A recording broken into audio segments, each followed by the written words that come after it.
La máscara de la muerte roja, de Edgar Allan Poe. La muerte roja había devastado el país durante largo tiempo. Jamás una peste había sido tan fatal y tan espantosa. La sangre era encarnación y su sello, el rojo y el horror de la sangre. Comenzaba con agudos dolores, un vértigo repentino, y luego los poros sangraban y sobrevenía la muerte. Las manchas escarlata en el cuerpo y la cara de la víctima eran el bando de la peste, que la aislaba de toda ayuda y de toda simpatía. Y la invasión, progreso y fin de la enfermedad se cumplían en media hora. Pero el príncipe próspero era feliz, intrépido y sagaz. Cuando sus dominios quedaron semidespoblados, llamó a su lado a 1000 caballeros y damas de su corte y se retiró con ellos al seguro encierro de una de sus abadías fortificadas. Era esta de amplia y magnífica construcción y había sido creada por el excéntrico aunque majestuoso gusto del príncipe. Una sólida y altísima muralla la circundaba. Las puertas de la muralla eran de hierro. Una vez adentro, los cortesanos trajeron fraguas y pesados martillos y soldaron los cerrojos. Habían resuelto no dejar ninguna vía de ingreso o de salida a los súbitos impulsos de la desesperación o del frenesí. La abadía estaba ampliamente aprovisionada. Con precauciones semejantes, los cortesanos podían desafiar el contagio. Que el mundo exterior se las arreglara por su cuenta. Entretanto, era una locura afligirse. El príncipe había reunido todo lo necesario para los placeres. Había bufones, improvisadores, bailarines y músicos. Había hermosura y vino. Todo eso y la seguridad estaban del lado de adentro. Afuera estaba la muerte roja. Al cumplirse el 5º o 6º mes de su reclusión, y cuando la peste hacía los más terribles estragos, el príncipe próspero ofreció a sus 1000 amigos un baile de máscaras de la más insólita magnificencia.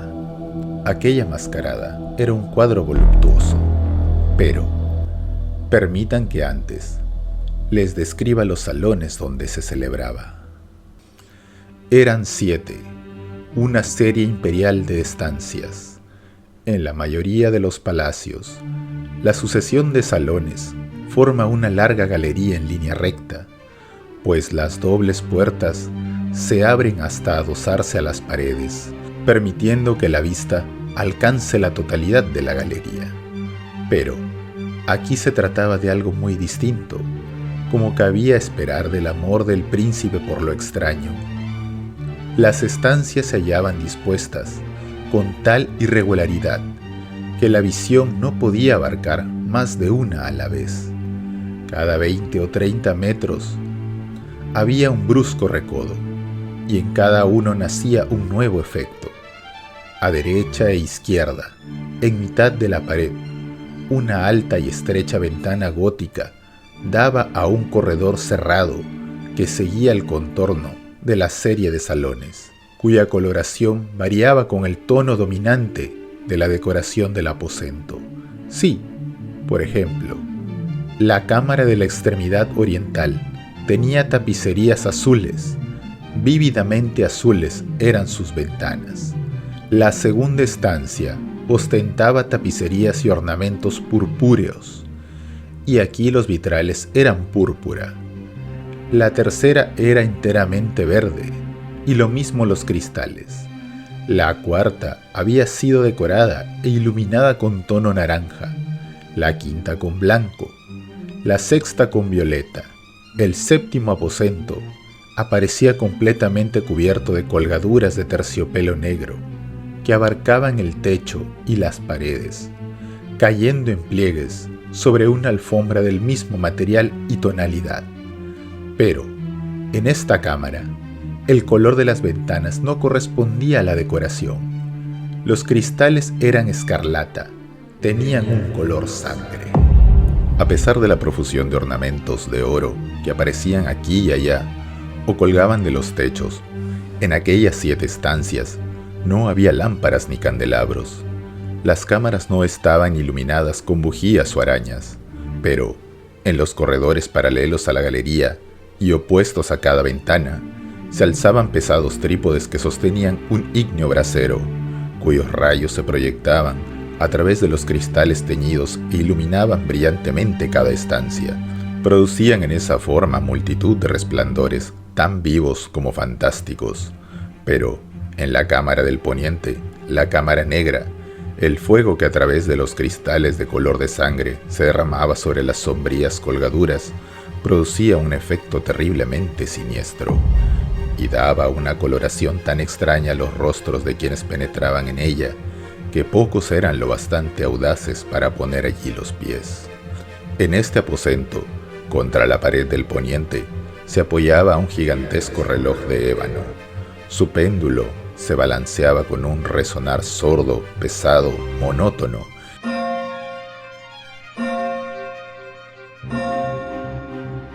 Y cuando el minutero había completado su circuito y la hora iba a sonar, de las entrañas de bronce del mecanismo nacía un tañido claro y resonante, lleno de música. Mas su tono y su énfasis eran tales que, a cada hora, los músicos de la orquesta se veían obligados a interrumpir momentáneamente su ejecución para escuchar el sonido, y las parejas danzantes cesaban por fuerza sus evoluciones.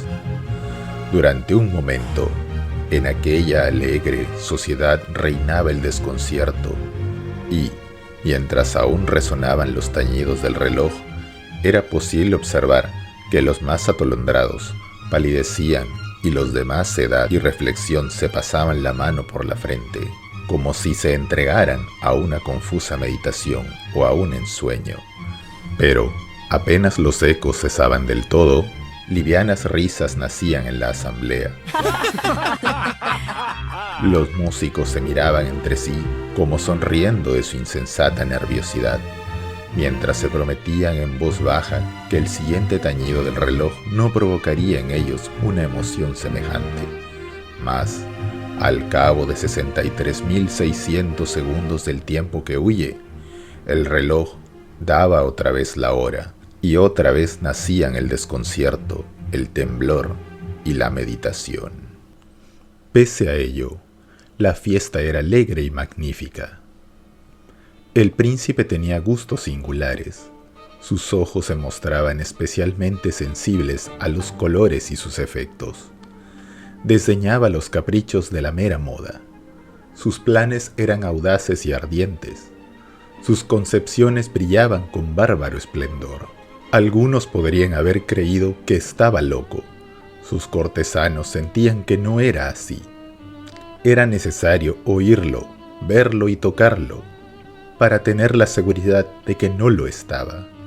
El príncipe se había ocupado personalmente de gran parte de la decoración de las 7 salas destinadas a la gran fiesta. Su gusto había guiado la elección de los disfraces.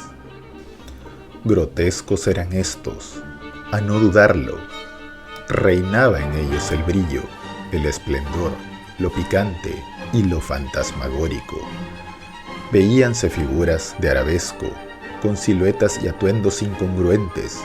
Veíanse fantasías delirantes, como las que aman los locos. En verdad, en aquellas 7 cámaras se movía, de un lado a otro, una multitud de sueños. Y aquellos sueños se contorsionaban en todas partes, cambiando de color al pasar por los aposentos, y haciendo que la extraña música de la orquesta pareciera el eco de sus pasos. Mas otra vez tañe el reloj que se alza en el aposento de terciopelo.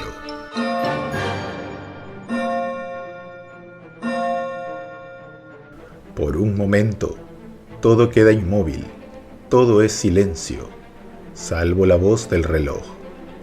Los sueños están helados, rígidos en sus posturas. Pero los ecos del tañido se pierden. Apenas han durado un instante, y una risa ligera, a media sofocada, flota tras ellos en su fuga. Otra vez crece la música, viven los sueños, contorsionándose al pasar por las ventanas, por las cuales irrumpen los rayos de los trípodes. Mas en la cámara que da al oeste ninguna máscara se aventura, pues la noche avanza y una luz más roja se filtra por los cristales de color de sangre. Aterrador es la tiniebla de las colgaduras negras, y, para aquel cuyo pie se posa en la sombría alfombra, brota del reloj de ébano un ahogado resonar, mucho más solemne que los que alcanzan a oír las máscaras entregadas a la lejana alegría de las otras estancias.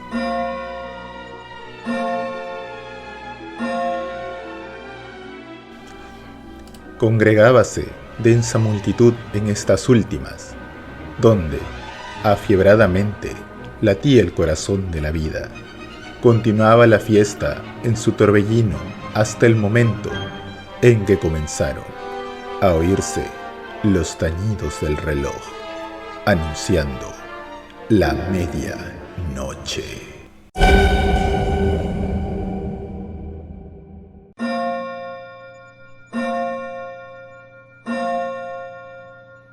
Cayó entonces la música, como ya he dicho, y las evoluciones de los que bailaban se interrumpieron. Y como antes, se produjo en todo una cesación angustiosa. Mas esta vez, el reloj debía tañer 12 campanadas. Y, quizá, por eso ocurrió que los pensamientos invadieron en mayor número las meditaciones de aquellos que reflexionaban entre la multitud entregada a la fiesta. Y, quizá, también por eso ocurrió que, antes de que los últimos ecos del carillón se hubieran hundido en el silencio, muchos de los concurrentes tuvieron tiempo para advertir la presencia de una figura enmascarada que hasta entonces no había llamado la atención de nadie. Y, habiendo corrido en un susurro la noticia de aquella nueva presencia, alzóse al final un rumor que expresaba desaprobación, sorpresa y, finalmente, espanto, horror y repugnancia. En una asamblea de fantasmas, como la que acabo de describir, es de imaginar que una aparición ordinaria no hubiera provocado semejante conmoción. El desenfreno de aquella mascarada no tenía límites, pero la figura en cuestión lo ultrapasaba e iba incluso más allá de lo que el liberal criterio del príncipe toleraba. En el corazón de los más temerarios hay cuerdas que no pueden tocarse sin emoción. Aún el más relajado de los seres, para quien la vida y la muerte son igualmente un juego, sabe que hay cosas con las cuales no se puede jugar. Los concurrentes parecían sentir en lo más hondo que el traje y la apariencia del desconocido no revelaban ni ingenio ni decoro. Su figura, alta y flaca, estaba envuelta de la cabeza a los pies en una mortaja. La máscara que ocultaba el rostro se parecía de tal manera al semblante de un cadáver ya rígido que el escrutinio más detallado se habría visto en dificultades para descubrir el engaño. Cierto, aquella frenética concurrencia podía tolerar, si no aprobar, semejante disfraz. Pero el enmascarado se había atrevido a asumir las apariencias de la muerte roja. Su mortaja estaba salpicada de sangre y su amplia frente, así como el rostro, aparecían manchados por el horror escarlata. Cuando los ojos del príncipe Próspero cayeron sobre la espectral imagen que, ahora, con un movimiento lento y solemne, como para dar relieve a su papel, se paseaba entre los bailarines, convulsionóse en el primer momento con un estremecimiento de terror o de disgusto, pero inmediatamente su frente enrojeció de rabia. ¿Quién se atreve?, preguntó con voz ronca a los cortesanos que lo rodeaban. ¿Quién se atreve a insultarnos con esta burla blasfematoria? Apodérense de él y desenmascárenlo, para que sepamos a quién vamos a ahorcar al alba en las almenas. Al pronunciar estas palabras, el príncipe Próspero se hallaba en el aposento del este, el aposento azul. Sus acentos resonaron alta y claramente en las 7 estancias, pues el príncipe era hombre temerario y robusto, y la música acababa de cesar a una señal de su mano. Con un grupo de pálidos cortesanos a su lado, hallábase el príncipe en el aposento azul. Apenas hubo hablado, los presentes hicieron un movimiento en dirección al intruso, quien, en ese instante, se hallaba a su alcance y se acercaba al príncipe con paso sereno y cuidadoso. Mas la indecible aprensión que la insana apariencia de enmascarado había producido en los cortesanos impidió que nadie alzara la mano para detenerlo, y así, sin impedimentos, pasó éste a 1 metro del príncipe y, mientras la vasta concurrencia retrocedía en un solo impulso hasta pegarse a las paredes, siguió andando ininterrumpidamente, pero con el mismo y solemne paso que desde el principio lo había distinguido. Y de la cámara azul pasó la púrpura, de la púrpura a la verde, de la verde a la anaranjada, desde esta a la blanca y de allí a la violeta, antes de que nadie se hubiera decidido a detenerlo. Mas entonces el príncipe Próspero, enloquecido por la ira y la vergüenza de su momentánea cobardía, se lanzó a la carrera a través de los 6 aposentos, sin que nadie lo siguiera, por el mortal terror que a todos paralizaba. Puñal en mano, acercóse impetuosamente hasta llegar a 3 o 4 pasos de la figura que seguía alejándose, cuando ésta, al alcanzar el extremo del aposento de terciopelo, se volvió de golpe y enfrentó a su perseguidor.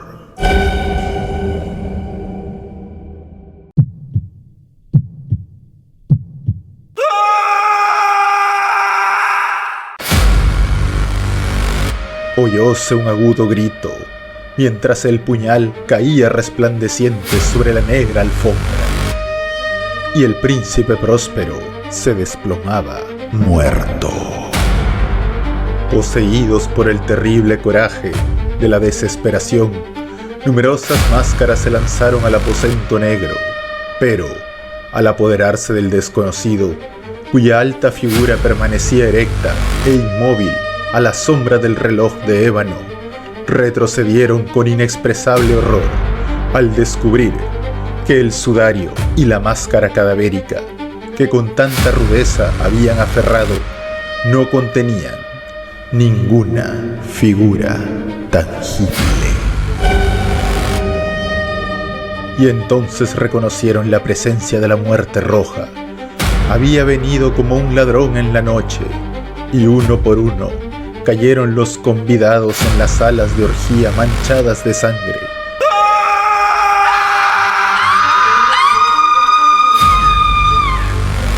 Y cada uno murió en la desesperada actitud de su caída. Y la vida del reloj de ébano se apagó con la del último de aquellos alegres seres. Y las llamas de los trípodes expiraron, y las tinieblas, y la corrupción, y la muerte roja lo dominaron todo. Y así concluye La Máscara de la Muerte Roja. Antes de despedirnos, quisiera hacer dos pequeñas aclaraciones. La primera es que una traducción más fiel del título original sería La Mascarada de la Muerte Roja, ya que Masquerade hace referencia al baile de máscaras que sirve de escenario para esta historia. Y la segunda es quizá la enseñanza más profunda del relato. Poe nos recuerda que, por más riqueza, poder o fortificaciones que poseamos, nadie puede escapar a aquello que es inevitable. No existe castillo, muralla ni reino capaz de mantener a raya a la muerte. Cuando llega nuestra hora, simplemente llega. Y quizá ese sea el verdadero mensaje que Edgar Allan Poe quiso dejarnos. No importa cuán altas sean las murallas que levantemos, ni cuán seguros nos sintamos tras ellas. La muerte no llama a la puerta, simplemente entra. Porque cuando llega nuestro momento, ningún poder humano puede detenerla. Gracias por haberme acompañado en esta lectura. Si te gustó el video, dale like y no olvides suscribirte. Se despide tu Mitag86 y conmigo será hasta otra ocasión. Muchísimas gracias y hasta luego.